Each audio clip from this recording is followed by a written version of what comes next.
शिवाय नमस्तुभ्यम। आइए जानते हैं सावन महीने में रोज कैसे आप मिट्टी के शिवलिंग बनाकर पूजन कर सकते हैं।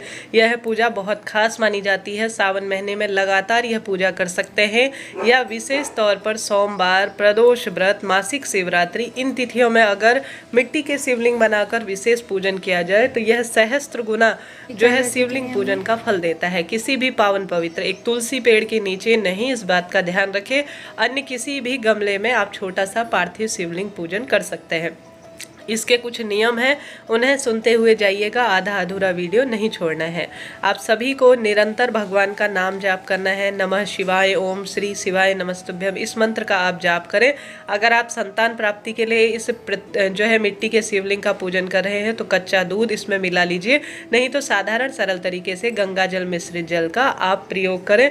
सामान्य सरल तरीके से एक छोटा सा लिंगनुमा अर्थात महादेव का एक स्वरूप सा आप बना लीजिए। सबसे पहले उसमें आप जल समर्पित करें, गंगा जल मिश्रित जल समर्पित करें, फिर पंचामृत अर्थात कच्चा दूध समर्पित करें, फिर उसके बाद आप जल को समर्पित कीजिएगा। इसमें कोई ज़्यादा समय नहीं लगता, परंतु यह पूजा बहुत सुंदर और श्रेष्ठ मानी जाती है। माँ पार्वती ने स्वयं मिट्टी के शिवलिंग बनाकर ही महादेव का पूजन किया था। अपने लिए किसी आसन का चुनाव करें लाल पीले रंग के, और साथ ही आप अच्छी तरह से सुसज्जित होकर इस पूजा को करें। घर पर शिवलिंग है तो उसका भी पूजन करें, साथ में मिट्टी के शिवलिंग का भी पूजन कर सकते हैं। सबसे पहले आप एक दीपक प्रज्वलित कर लीजिए गोल बत्ती का, घी का। उसके बाद जो है अपने दाहिने हाथ में एक बेलपत्र और थोड़ा अक्षत लेकर आप प्रार्थना करें अभिषेक वगैरह करने के बाद कि हे महादेव, मेरा नाम गोत्रीय है, मैं अपने जो भी आपकी मनोकामना है वह कहते हुए कि मैं आपके पार्थिव शिवलिंग का पूजन करने जा रही हूँ। इस पूजा को आप संपन्न करें और मेरे पूजा का मुझे फल दीजिए, ऐसी प्रार्थना करते हुए संकल्प ली हुई वस्तु को आप महादेव के श्री चरणों में छोड़ दीजिए। उसके बाद पीला चंदन, लाल चंदन, अष्टगंध आप शिवलिंग पर त्रिपुंड बनाएं, अर्थात पार्थिव शिवलिंग पर त्रिपुंड बनाएं। मैंने अष्टगंध, लाल चंदन वगैरह का प्रयोग किया है, पीला चंदन भी लिया है। निरंतर भगवान का जाप करते हुए नाम का आप यह कार्य करें। साथ में पति पत्नी भी पार्थिव शिवलिंग पूजन मिट्टी के रोज कर सकते हैं। इसी तरह से बेलपत्र वृक्ष के नीचे भी, या शमी वृक्ष के नीचे, या आंकड़े के नीचे, या आप जो है किसी पावन पवित्र पेड़ के नीचे कर सकते हैं पार्थिव शिवलिंग पूजन। दीप देवता है जो, उस पर भी आप रोली चंदन मोली समर्पित कर दीजिए। छोटा सा वस्त्र रूपी कलावा भी समर्पित कर दीजिए। यह पूजा आप किसी प्रदोष व्रत या सावन सोमवार में, 16 सोमवार में सुबह और शाम दोनों समय भी कर सकते हैं, नहीं तो एक समय पर्याप्त रहता है। आंकड़े के फूल, बेलपत्र, दूर्वा घास, अपनी इच्छा समय सामर्थ्य अनुसार जो भी आपके पास सामग्री मिल जाए वह आप सभी चीज़ें समर्पित कीजिएगा। इसके साथ साथ धतूरा वगैरह भी आप शिवलिंग पर समर्पित कर सकते हैं। सामग्री का वीडियो बहुत सुंदर तरीके से पहले ही दिया गया है, आप जरूर देखिएगा।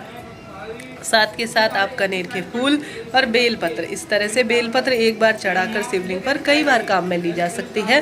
ध्यान रहे सोमवार के दिन और जिस दिन आपका व्रत उपवास हो, अष्टमी, पार्थिव शिवलिंग पूजा जब आप करें तो उससे एक दिन पहले ही बेलपत्र तोड़ लीजिए। बेलपत्र में आप चंदन लगा सकते हैं, शहद लगा सकते हैं। आप छोटे से पार्थिव शिवलिंग में इसे समर्पित कर दीजिए। इस तरह से यह पार्थिव शिवलिंग पूजा की जाती है। अब जो भी आपके घर पर मौसमी फल फूल है, आप उसका भगवान जी को इस तरह से किसी प्लेट में रखकर भोग लगा दीजिए, ताकि आपके घर पर जो भी वस्तु महादेव द्वारा दी है वह उन्हीं को समर्पित है। सच्चे भाव सच्चे मन से यह कार्य करें। 11-21 रुपये आप दक्षिणा आपके पास है, आप जो है समस्त चीज़ जो आपके पास नहीं है उसकी पूर्ति के लिए आप जो है पार्थिव शिवलिंग के समक्ष रखें। बाद में इकट्ठा कर जो है गरीब वितरण कर सकते हैं व्यक्तियों में, या किसी मंदिर में जो है आप एक साथ दान में दे आ सकते हैं। इच्छा आपकी है, आप किस स्वरूप में इसे दान देना चाहते हैं। उसके बाद आपने ये दूसरा एक कपूर जला लेना है, या एक दूसरा जो है धूप लगा लेनी है, या दूसरा दीपक कर लेना है। उससे आप महादेव की आरती गा लीजिए। इस तरह से आप सभी को यह छोटा सा पार्थिव शिवलिंग कम समय में रोज सावन महीने में पूजित रूप में करना है। इसका बहुत सुंदर परिणाम कहा गया है और श्रेष्ठ नवग्रहों की दशा सुदृढ़ करने के लिए यह कार्य माना जाता है। इसी कपूर से आप पूरे घर में आरती घुमाइए और सुंदर फलों की प्राप्ति के लिए प्रार्थना कीजिए। ठीक है, यह पूजा हो गई। अब जो प्रसाद है आपने इसे परिवार के सभी सदस्य ग्रहण करें। दक्षिणा वगैरह देखिए, पार्थिव विसर्जन भी मैं आपको यहाँ पर बता रही हूँ। जब दीपक ठंडा हो जाए अच्छी तरह से तभी यहाँ पर इसे आप विसर्जित कर दीजिए। ठीक है, दक्षिणा दान में दे देनी है, प्रसाद आपको ग्रहण कर लेना है, और जब दीपक ठंडा हो जाए या 1-2 घंटे बाद आप यहीं पर जो है इसे छोड़ दीजिए। ये जल समर्पित करने के बाद स्वतः ही विसर्जित हो जाएगा। हर हर महादेव।